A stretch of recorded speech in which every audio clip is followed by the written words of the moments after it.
Baby இதே மாதிரியும் கூட காலம் பூரா கைப்பிடிச்சு சந்தோஷமா இருக்கணும். செக்கில ஆட்டின சுத்தமான உருட்டு.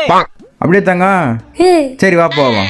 பேபி அங்க பாரு, இவனா பாயசம் வச்சுட்டு உட்காந்துருக்கான் போல. பாப்பை காப்பாத்துவோம். அவன் பாயசம் குடிச்சானே நீ வா பேபி, நம்ம லவ் பண்ணுவோம். ஏ பேபி நீ அடிச்ச ஏண்டி ஒருத்தர் சாவ கிடக்குறான், அவனை காப்பாத்தலாம். என் பரம்பரை கௌரவம் என்ன வருது? நீ வந்தாவா பரட்டி கோடி. தம்பி விஷம் குடி சாப்பிட்ற அளவுக்கு உனக்கு என்னப்பா பிரச்சனை? அது என்ன கேட்குற? எதுனாலும் சொல்லு, நாங்க இருக்கோம். ஆமா நாங்க இருக்கோம். அண்ணே, என் பொண்டாட்டிக்கு பூவு புடவை அது இதுன்னு எல்லாமே வாங்கி தரணும்னு ஆசைப்பட்டேனே. ஆனால் என்னால் ஒன்றுமே பண்ண முடியலண்ணே. இவ்வளவுதான் பிரச்சனையா? நான் காசு தரப்பா. இந்தா காசா? அப்புறம் என்ன உனக்கு பிரச்சனை? பொண்டாட்டி தானே எனக்கு இல்லை. ஏண்டா உன்னைய வீட்டுக்கு வரவனை நான் பேசிக்கிறேன். பாவி இப்படி கொத்து விட்டியாடா.